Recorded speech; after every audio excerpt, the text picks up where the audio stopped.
It's an absolute privilege to welcome Professor Tarunabh Khaitan to the podcast today. He needs no introduction, but I'm going to try and give one anyway. He's the Professor Chair of Public Law at LSE Law School and an honorary professorial fellow at Melbourne Law School. Previously, he's been the head of research at the Bonnevero Institute of Human Rights at Oxford, the Professor of Public Law and Legal Theory at the same place, and he's also been a visiting professor of law at Harvard as well as NYU Law Schools.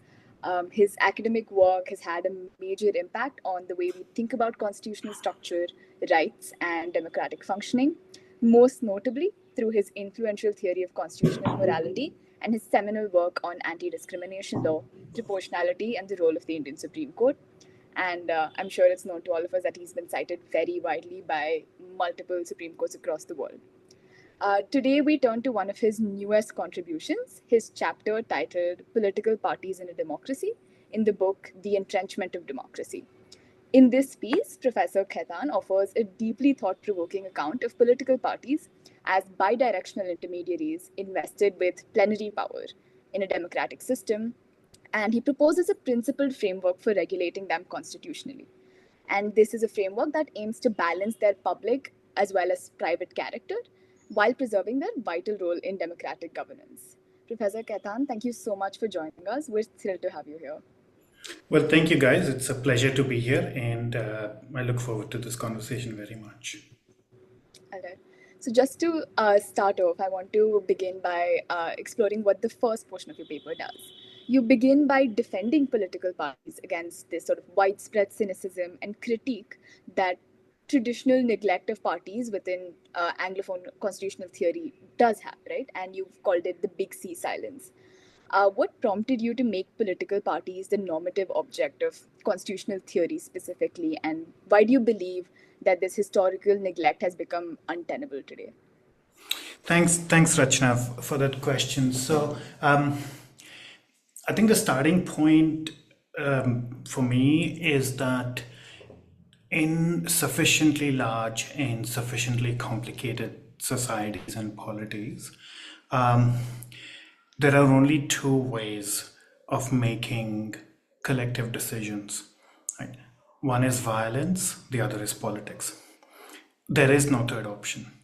Right? So in dissing politics and politicians and political parties, we are actually paving the way for the alternative, which is violence, which is might is right, which is sort of survival of the fittest, right? Or what in the philosophical literature is called the state of nature, right? Because there is no third alternative for collective decision making in large scale societies, and because politics is the only non-violent viable option, we are stuck with politics. So either we can try to make it better or give it up. And as I suggest, we'll get to violence, right? So, I'm not rosy-eyed about politics, right? I know all its shortcomings, and in any human institution will have its shortcomings, which does not mean that we accept it as it exists. We do have a duty to try to improve the institutions that we belong to at all times, but it also requires an acknowledgement of the importance of institutions, of political institutions. So given that starting point and given the absolute indispensability of political parties for any democracy, I think it is a huge tragedy that constitutional scholars have ignored parties for so long. And obviously because the agenda setting in the field in constitutional law is done by the United States, and because the American scholars have largely ignored parties, that has had ripple effects on multiple jurisdictions. So I think that was the motivation behind the piece, to challenge that blind spot. Thank you for that, Professor. I think there's also this particular line in the chapter that I really liked, in which you said, just because we will always face the argument that parties don't live up to the normative ideal that we put in the Constitution. But obviously, that doesn't mean we don't try to put that in the first place as sort of background structures that try to regulate their functioning. So, moving into the nature of political parties, you describe parties as Janus-based institutions, simultaneously public and private. Could you unpack how this dual character both enables their function and complicates their constitutional regulation? Sure. What I found particularly interesting was how you argued that liberal constitutions and the sort of public-private binary that they operate under particularly complicates this task. So, yeah, with regards to both, could you please shed some light? Sure. Let me first make a comment on the line you quoted. So, look, you know, giving up on norms because we can never realize them fully is just silly, right? There are many things in life. In fact, most of the valuable things in life are things that we cannot realize fully, and maybe we should not seek to realize them fully because we don't care about just one thing. We care about many things, right? So, just because you cannot have a completely free society does not make freedom undesirable. Just because we cannot have a completely equal society, completely democratic society, completely kind society, does not make these norms not worth having, right? So norms are valuable because we try to get closer to them, and that is the point of having norms. So I've already mentioned the geopolitical reason why parties have been ignored by this field because of the dominance, the gravitational pull of the United States practice and scholarship. But there is a conceptual reason as well, deeply embedded in liberal practice. And the conceptual reason is that liberal constitutionalism makes a fundamental distinction between public actors and private actors.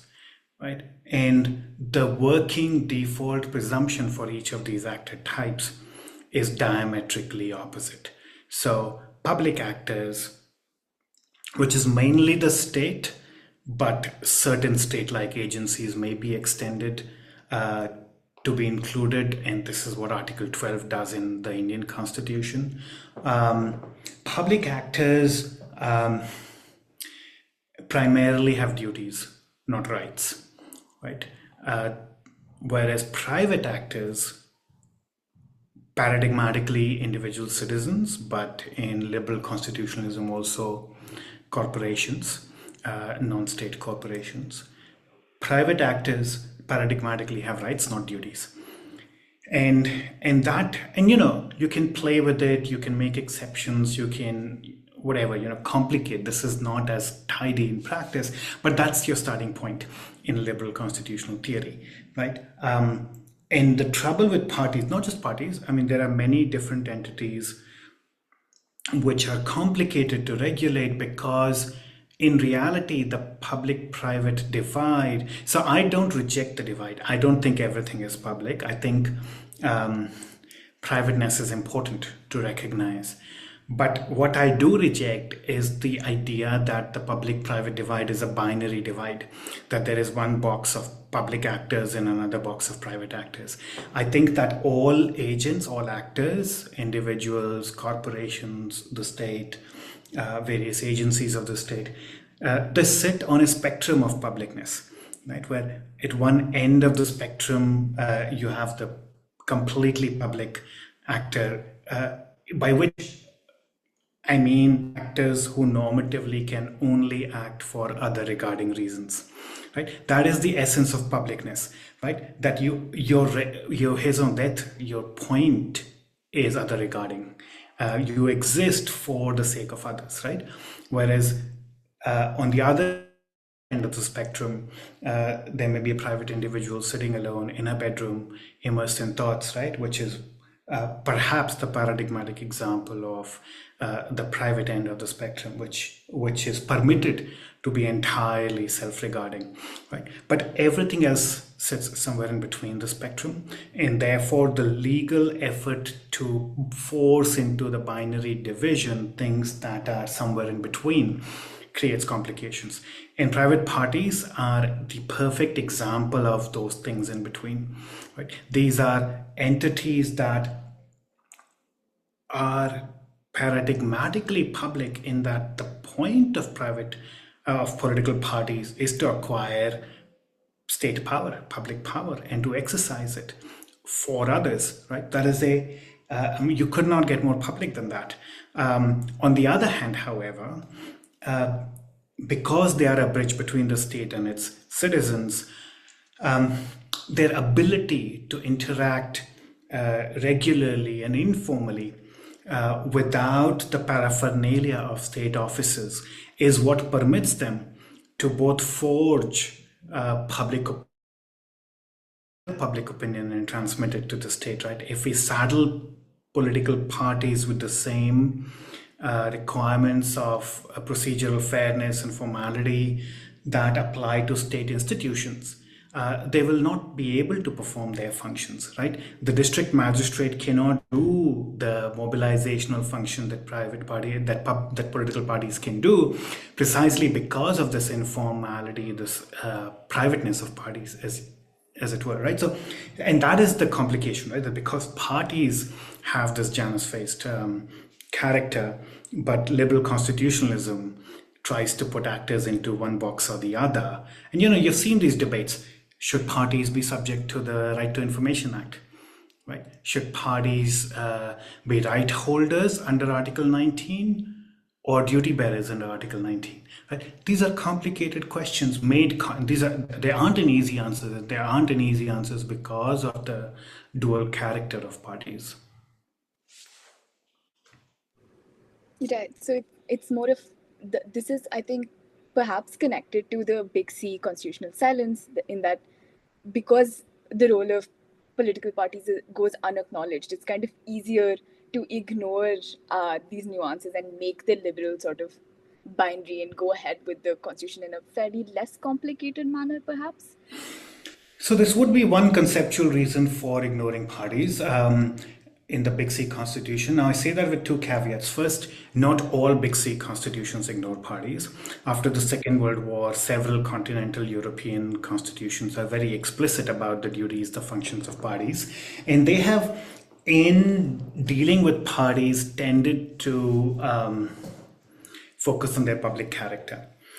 Which I think has imposed certain costs on parties, right? Even the Indian Constitution, through the 10th schedule, which was obviously added through an amendment in the 1980s, does concern itself with the party. Now, the party is many things, right? The party is your local block level organization, to your state level party, to the national party, to the Politburo or the National Committee, to the legislative party, to the party worker, to the party leader, right? These are all different things. And 10th schedule of the Indian Constitution only deals with the legislative party, right? It does engage with the party, but in a very small dimension thereof. And small C constitutions, right? Constitutional statutes, like Elections Act, Representation of Peoples Act, things like that do engage with parties in almost all democratic jurisdictions. But they often come as an afterthought, right? So you design the big institutions of the state, or what Roberto Gargarella calls the engine room of the state first, and then you retrofit parties through small C constitutional statutes to work around the engine room that has been designed without a clear sight on parties. And that is what I think is the mistake.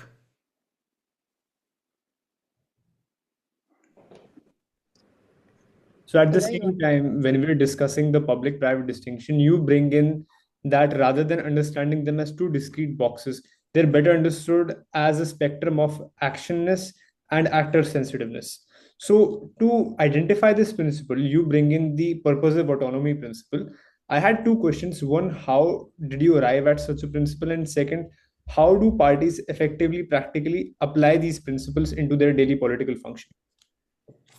Yeah, so the purposive autonomy principle is not a principle that parties have to apply for their functioning. It is a principle that the state and its constitution ought to adopt in relation to parties, right? So it's a principle about how the state should treat parties. And the purposive autonomy principle is in some ways, at least based on classical liberal principles, an oxymoron, a contradiction in terms, right? Because as I explained earlier, in liberal thought, the point of private persons is self-regarding, or at least there's a permission to be self-regarding, and therefore the starting normative assumption is that of autonomy, right? You can do whatever you want unless there is justified restrictions on it, right? Whereas for public power, because public power is other regarding, i.e. purposive, right? Public power is directed for specified purposes. You may not do anything unless it is justified by prescribed purposes. Right? So the purposive autonomy principle is simply a way of recognizing the duality of parties to say their privateness demands a presumption of autonomy. The parties should be free to do anything they like, so long as it does not complicate their public character. So regulation on parties is justified only to the extent that it is in service of their purpose. What is the purpose of parties? To organize and mobilize public opinion for taking turns in sharing in political power. Right, and so if that is the public purpose of parties, the regulation. So what is the practical implication of this? Right, let me give you two examples. Right, so a regulation requiring parties to transparently declare their funding sources regularly to the people, right? That is entirely in keeping with the purposive autonomy principle, because the regulation is purposive. It is in sync with the purpose of parties, which is to mobilize and organize public opinion in order to acquire a share in state power for some of the time. A regulation on parties to compulsorily have internal party elections, in my view, is not justified by the purposive autonomy principle, because a party can easily and legitimately perform its public functions without being internally democratic. In fact, there is good evidence to think that inner party democracy may actually be bad for democracy in the state. We have seen in the US, in the UK, that the extreme party base that shows up for inner party elections often ends up choosing leaders who seek to undermine democracy in the state. And Trump is one example, a glaring example. So that, for example, would be too much of an interference with the party's autonomy. Parties should be free to organize their internal affairs, subject to regulations that may be justified by their purposiveness, right? So that is the point of the purposive autonomy principle, to start with the default of autonomy, but welcome regulation if it enhances the competitive political role of parties. Yeah, so I understand the purpose of the principle of, well, the purpose of the principle is to sort of locate that regulatory middle ground, which recognizes both their privateness and helps sort of guide how we have to regulate their public sort of presence, right? But what I also wanted to get a little bit of insight on is why you also talk about how this principle can be sort of mobilized, and you say that second order regulation is perhaps more conducive to upholding party autonomy, which I thought was interesting, given that we're talking about, we started from a place of saying, okay, the big C has this sort of gap, and why are we particularly looking at a sort of small c constitution solution for this? Okay, great question. Right now, second order regulation is not necessarily small c regulation. Both big C and small c constitutions can be both second order, first order. What is the difference between first order and second order regulation? First order regulation is command and control regulation. Your 10th commandment regulation, right? Don't steal, or whatever, don't lie, etc. Right? So you have a norm, don't do X, most of your criminal law, for example, or even do X, right? It can be positive or negative norm. And if you breach that norm, there is a responsive body that can punish you for it, right? Or that can investigate the breach, usually courts. So that's your straightforward first order norms. This is what lawyers are very used to. This is what we think about all the time, right? Second order norms, or second order enforcement of norms, it does not work like that. It's not interested in ex post remedial action once the norm has been breached. It organizes the institutional environment in a manner that makes the ex ante breach of the norm less likely, right? So the focus of second order norms is preventative rather than remedial, right? It tries to reduce the likelihood of breach in the first place, right? So why a preference for second order norms rather than first order norms? First, courts are astonishingly bad at regulating parties, and we have a huge amount of experience and data on this. I would recommend your attention to a paper by Tom Daly and Brian Christopher Jones in the same volume that the chapter we are discussing appeared, right? They look at the militant democracy provisions that arise in the German constitution, which empower constitutional courts to ban parties that are a threat to democratic order, right? Now, they argue quite convincingly that such ex post first order regulations are either used by courts effectively in cases where there is no need. So when the party threatening democracy is so small anyway, so politically weak anyway, that the court can get away by banning it. Or the courts are completely helpless because the party is too strong, and there will be a political backlash if the court acted against it. So the recent NPD case in Germany is a case in point where the court shrunk from banning the NPD because it wasn't politically a known entity.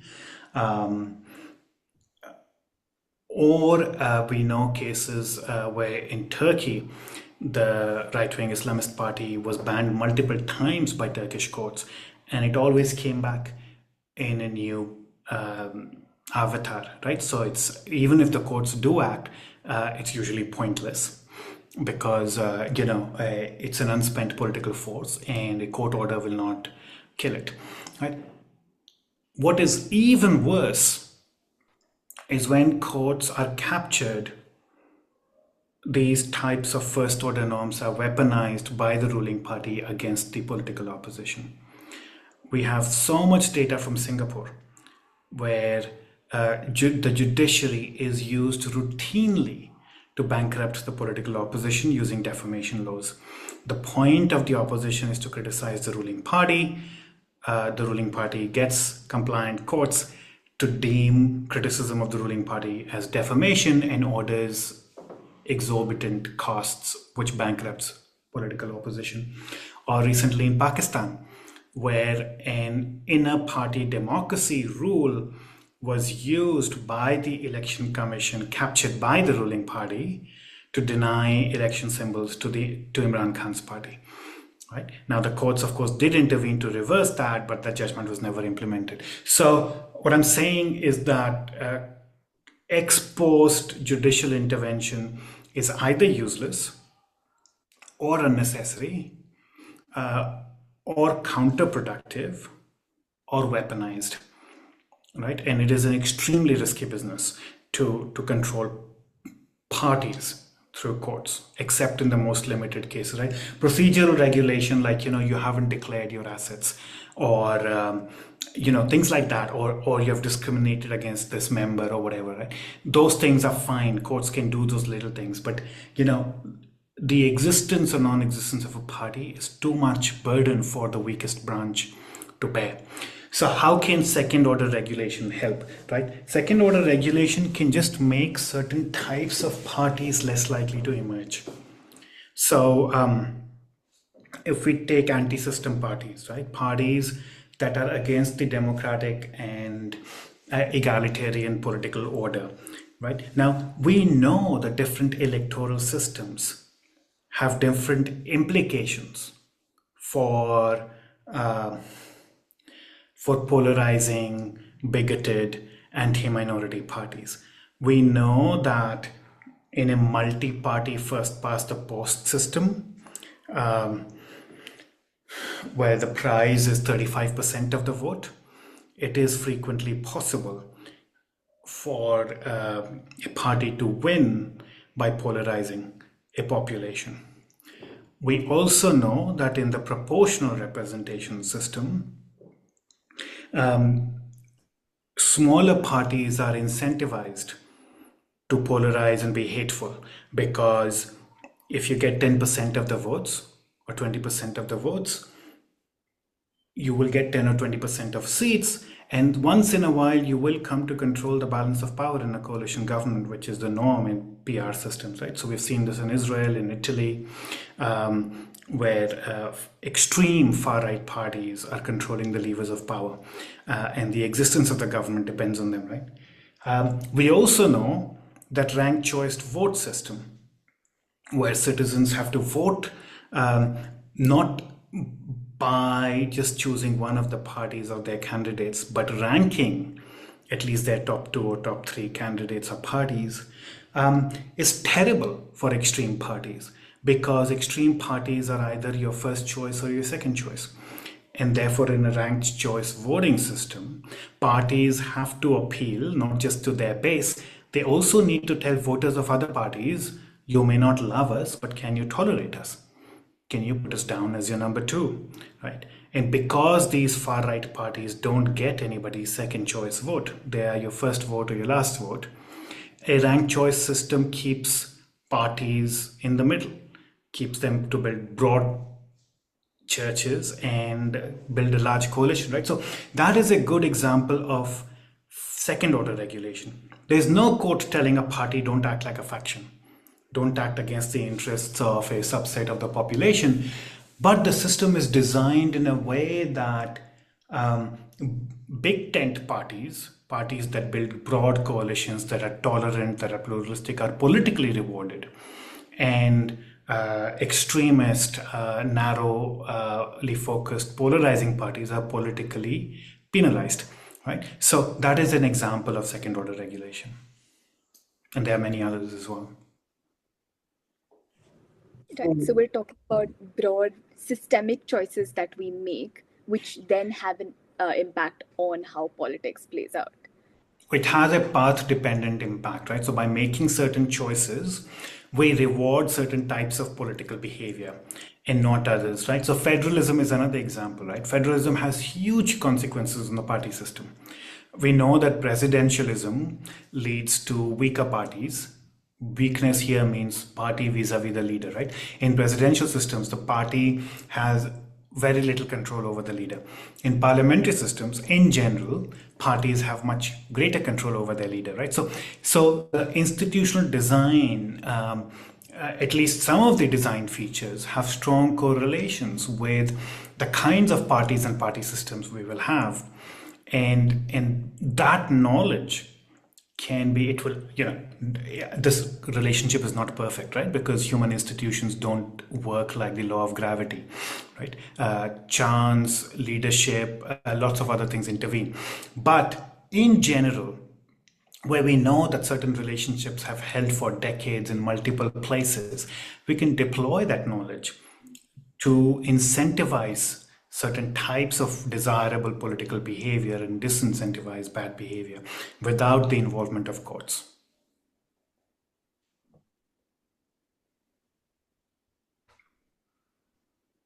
So when we discuss how these when we discuss how these second order, third order regulations come in, I feel this relates closely to your work on what democracy related costs are for such parties.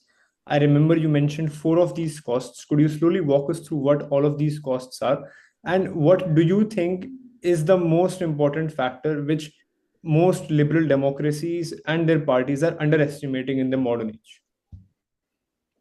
Okay, so in any sufficiently large society, in any sufficiently big polity, by sufficiently big, I think anything bigger than a modest sized Indian village, right?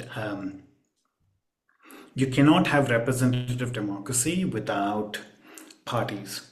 And this is because a partyless democracy would incur four big costs that parties alone can reduce. So the first of these costs characterizes as the voter participation cost.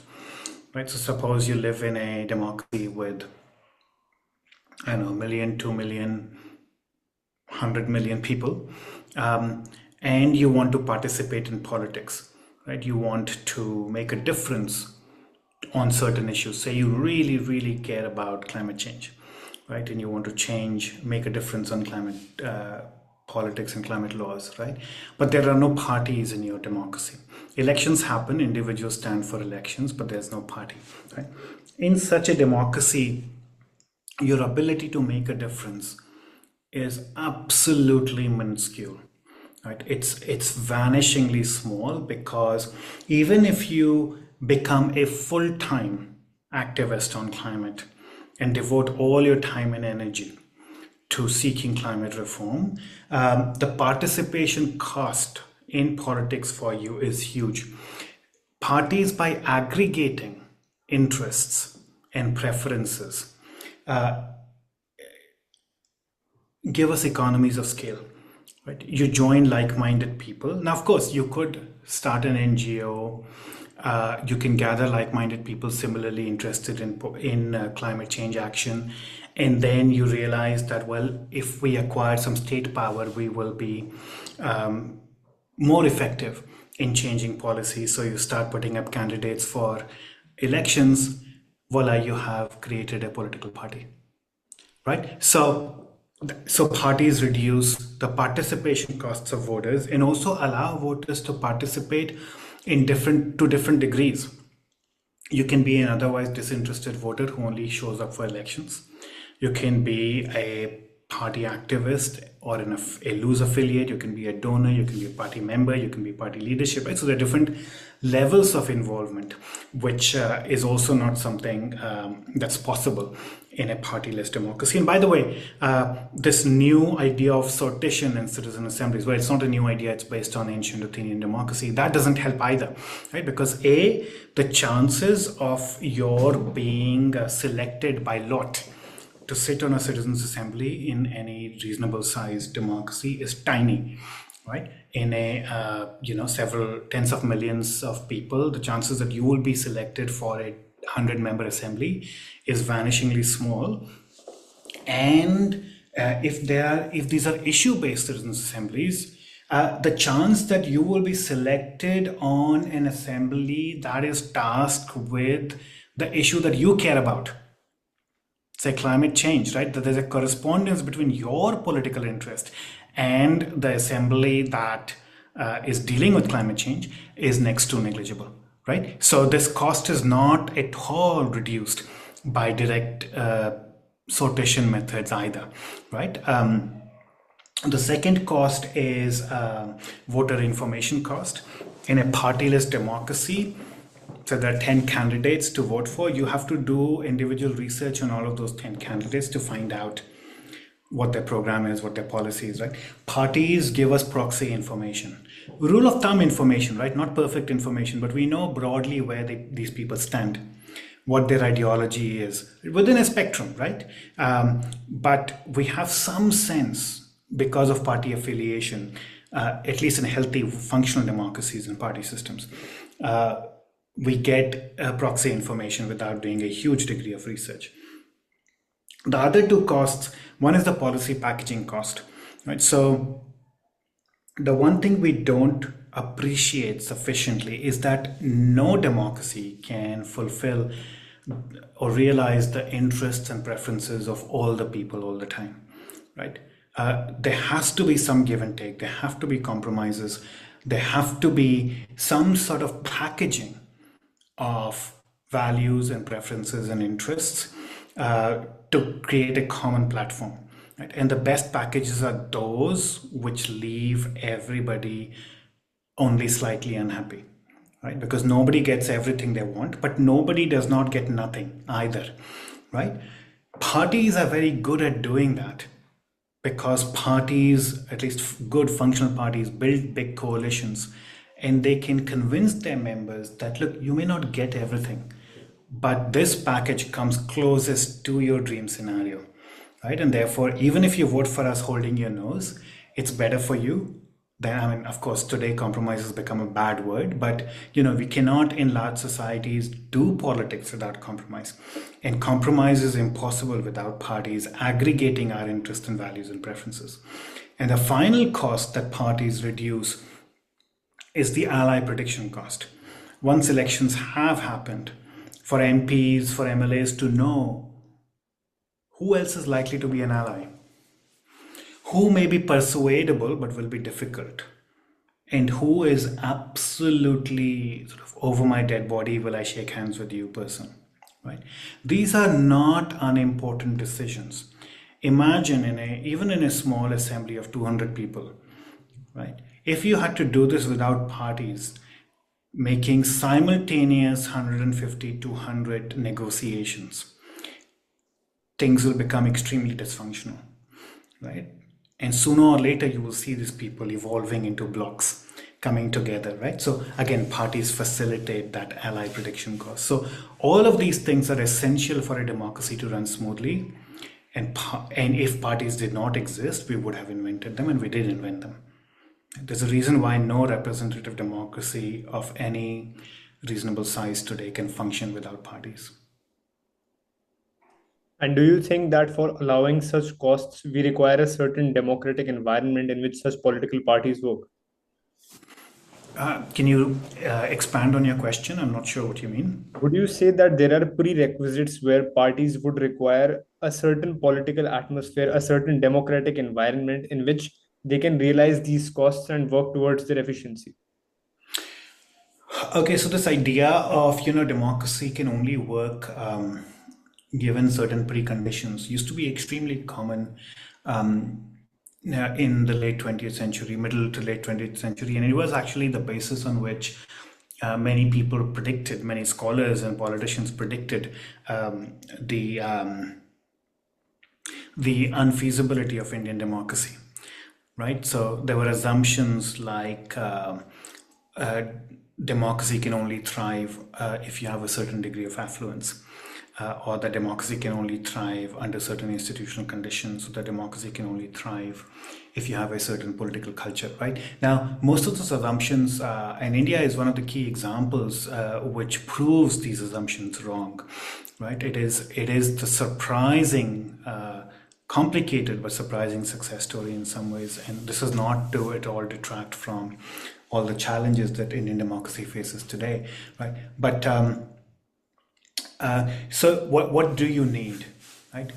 The one thing you do need for democracy to thrive is the ruling party's willingness, when it loses an election, to step down, right? So, and that is the key cause of the internal fragility of democracy. Democracies are internally fragile because the most powerful political actor is expected on the happening of certain events to voluntarily give up power, right? No political party in India has ever refused to do that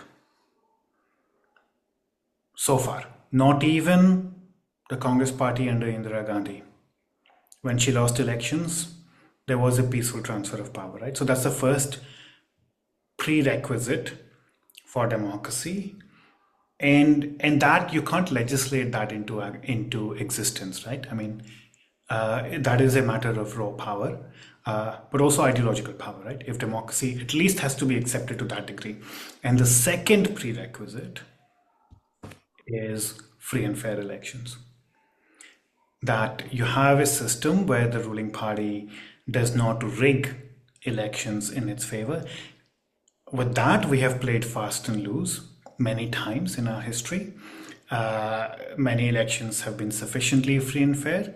Others, there is a question mark. But it's never been, I don't know, never or not, but it's only rarely, if ever, been below the threshold of acceptability, at least to the opposition, right? So yes, those two preconditions, they are cultural conditions, and you have to accept them. Everybody has to accept them. But beyond that, the other stuff, right? Of course, there are many other things that you need for democracy.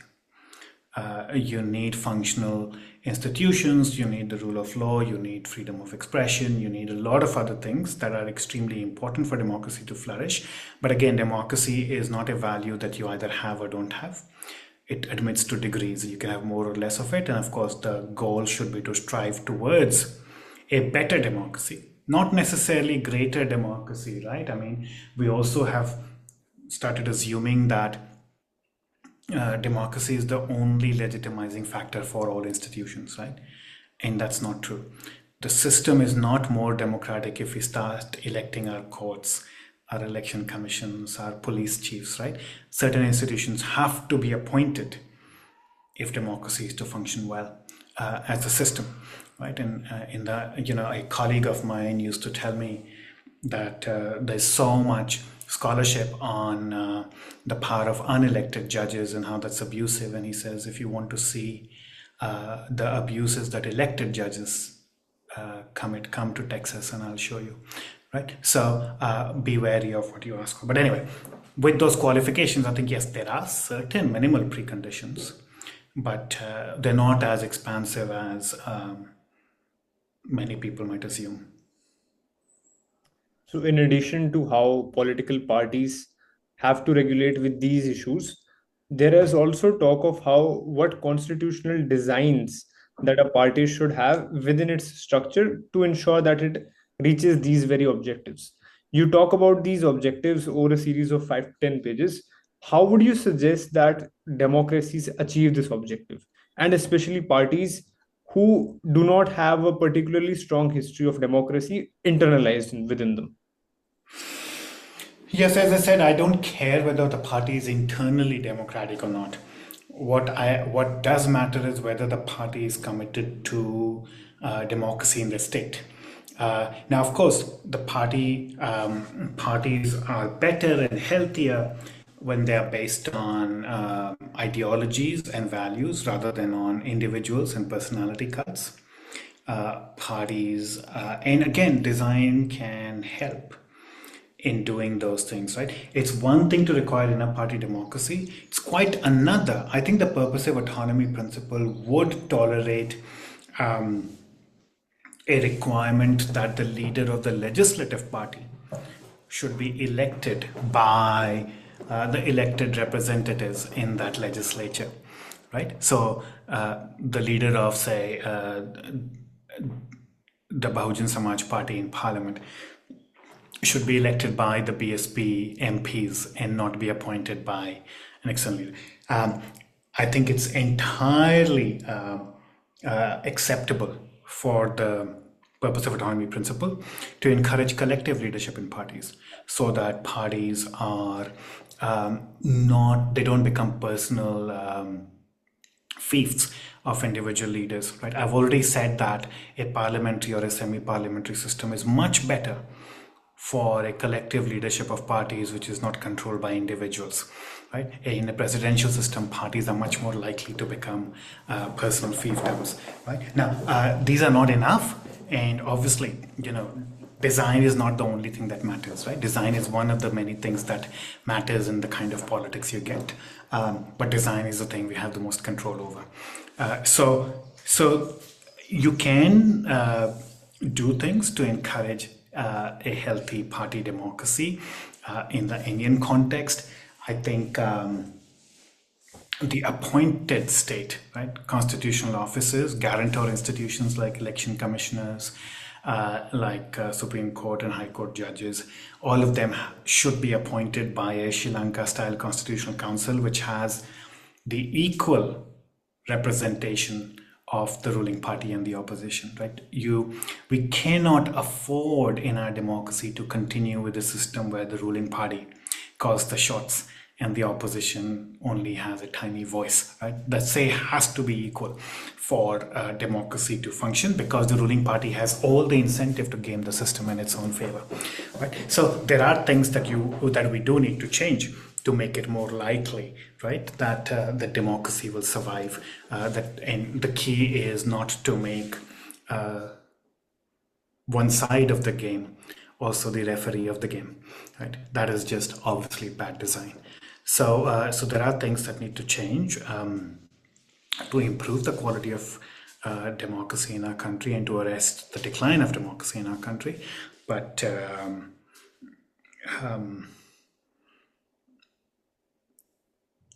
yeah, I think I'll stop there. Yeah, I think to connect the concerns that we've been raising about constitutional design, I want to just bring it a little bit back towards some of the way you theorize parties, right? You theorize them as bidirectional and infused with plenary power, and you describe them as intermediaries. I want to understand what distinguishes this particular characterization of parties from, let's say, like just electoral responsiveness, like a very basic expectation of electoral responsiveness, and why is this particular characterization of parties constitutionally significant? So look, the point of parties is to act as a bridge between the state and the people, right? That's why parties come about, right? All the costs that I mentioned, right? They're costs that arise because it's expensive to connect a large number of people with offices of the state. And given that that is the bridging purpose of parties, I talk about two features of parties. One is that they act as a bidirectional intermediary. So it's not just that parties collect and mobilize and organize popular will and convey that to the state, but they also, if it's a ruling party, justify the policies of the state to the people. If it's the opposition party, criticize the policies of the state to the people, right? So it's bidirectional in that sense, right? That they convert popular opinion to state policy and vice versa, right? Now, that is responsiveness. Responsiveness is embedded in that bidirectional function, right? A party that fails to do that, that fails to articulate popular will into state policy, is unlikely to do well politically, right? And or it'll have to come up with some system of patronage, which is a different way of doing politics, obviously, and that's a sign of unhealthy party system. The second idea, which has not been noticed in the literature very much, and this is what distinguishes a party from an NGO, is that parties are plenary, right? Or parties of governance are plenary, right? The state cares about everything, or at least many things, right? The state ought to have a policy on health and education and defense and sanitation and foreign affairs, and the list is endless. You can't really have single issue parties in governance for a long time. You will not have that, right? So you can have single issue parties that don't expect to form governments, that are like pressure groups, that act more like NGOs. They might win one or two seats now and then, and they're obsessed with a single issue and they will raise it in parliament. When these parties form government, or if they end up getting in government, they will very quickly transform into plenary parties. They will start caring about many things, and that is when they will learn the importance of packaging. Right? Single issue parties are obsessed with one goal. They don't do packaging. Right? They want to maximize the one thing they care about. Right? Whereas parties of governance have to learn to do packaging, and the system will teach them that. If they remain single issue parties in governance, they're unlikely to last very long. Right? So these are all second order regulations. Right? You don't need to legislate to require parties to be plenary. The system makes them plenary, right? Political survival, the need for flourishing politically makes them plenary. Right? The need to flourish politically makes them bidirectional.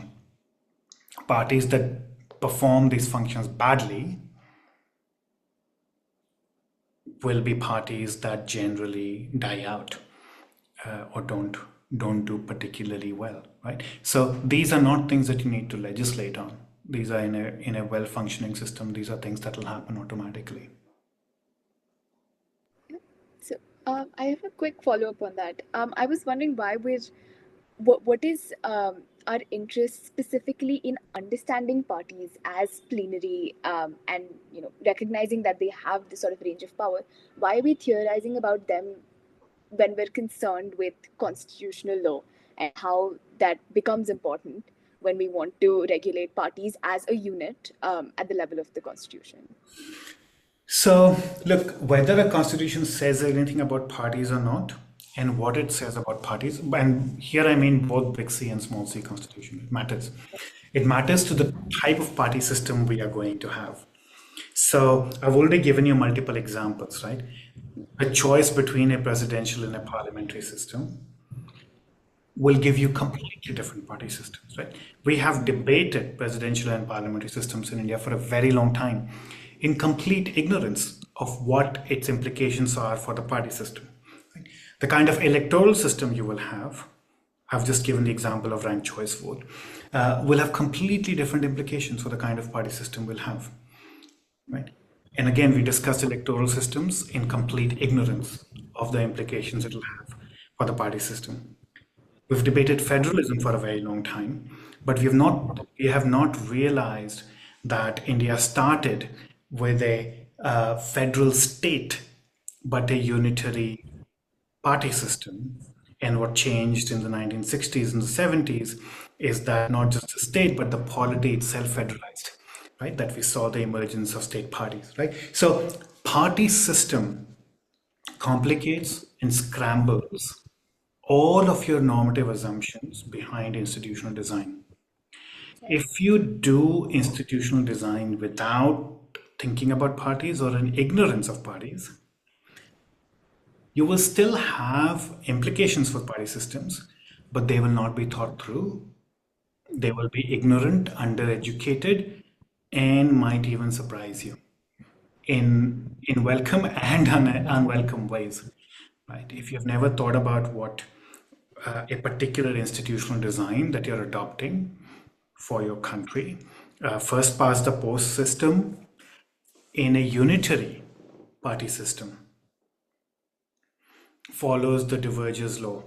Diverger's law is that under first past the post, you're likely to get two main parties, at most three, with a third small party, right? Now, India follows Diverger's law, but India is not a single polity.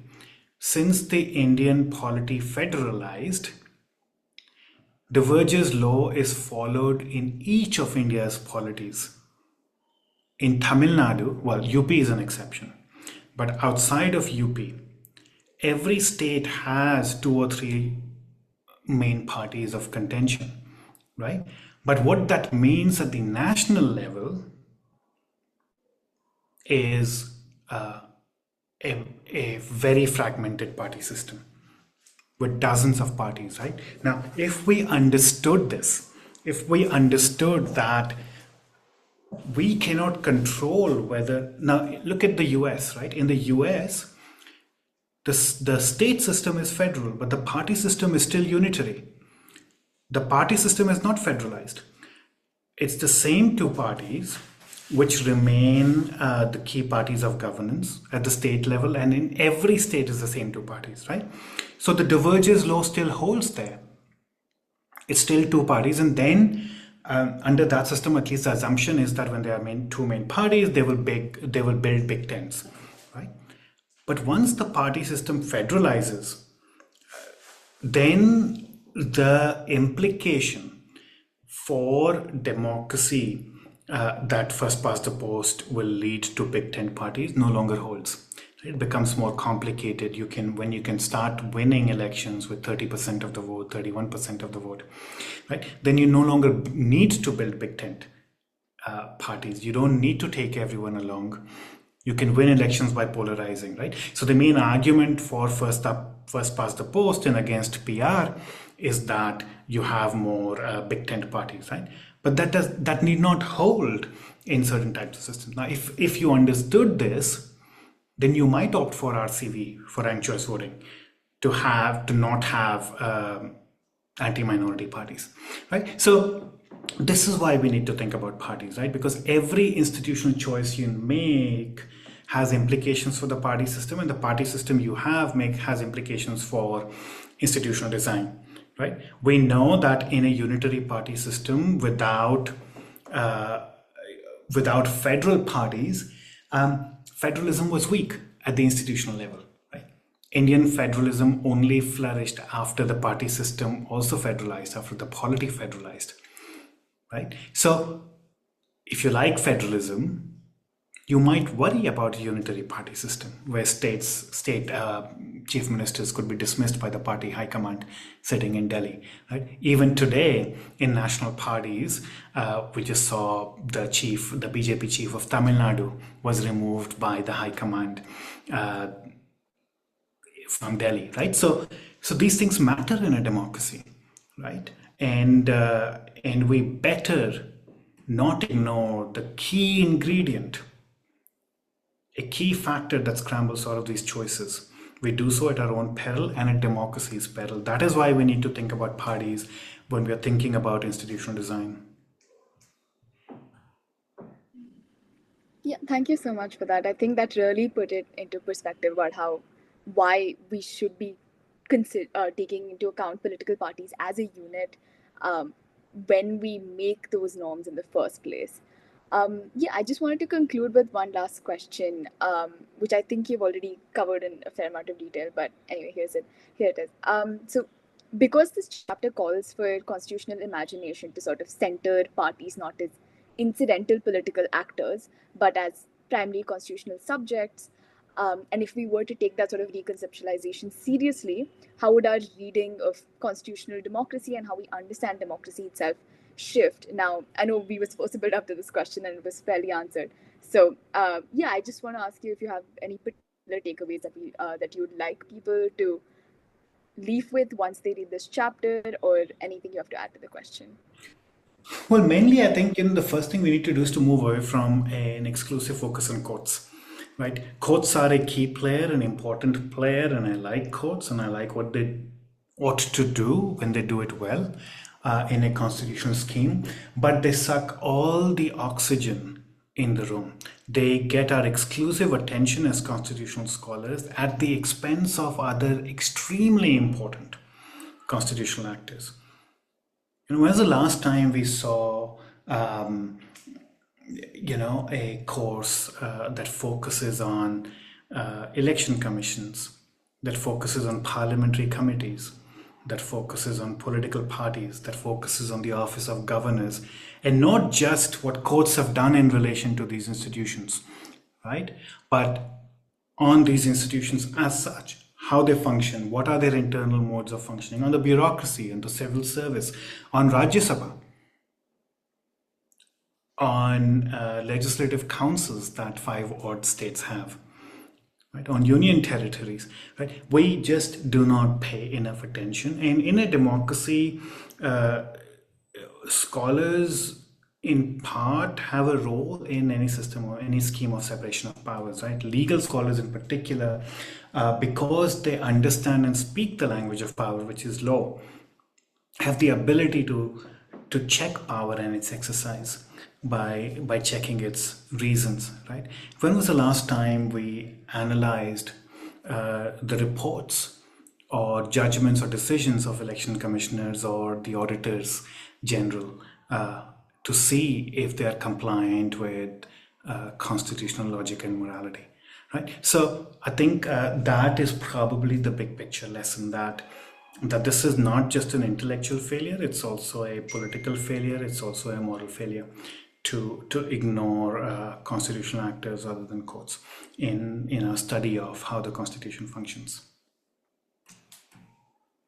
Yeah, I think that's certainly been my biggest takeaway from this conversation, that we can constitutionalize norms outside the courtroom and outside our sort of limited understanding of where we think these norms and what kind of texts we think these norms can be codified within, and to think about broader questions of institutional design and taking all actors into the fold when we think about those choices, rather than just sort of coming up with like a basic infrastructure and then sort of retrofitting parties within it. And yeah, that I think comes back down to, like you said, like just a matter of shoddy design, and we really need to be thinking about those bigger questions.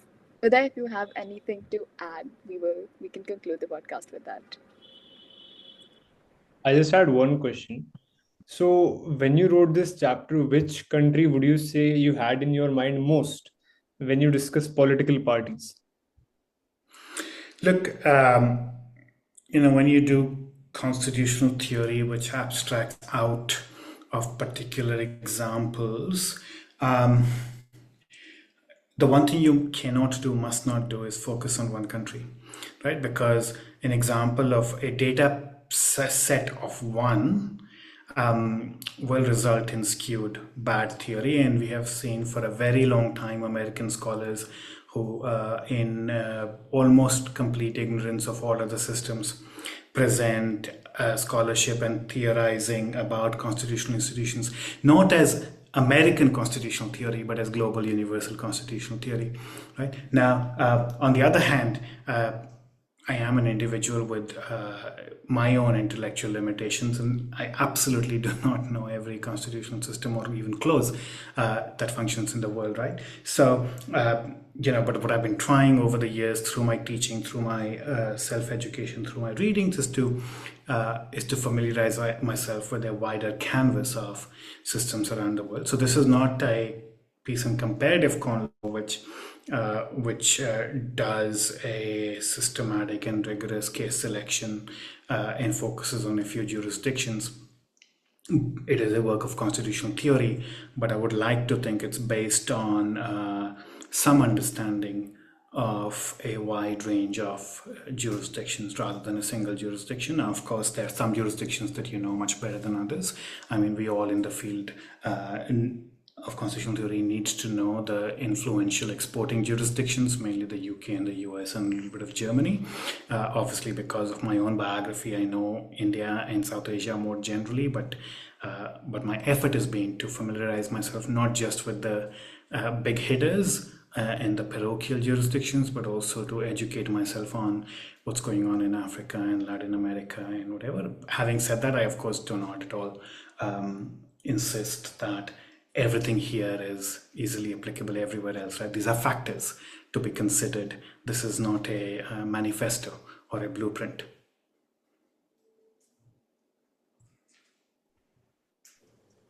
Yeah, all right. I think with that we can end the recording.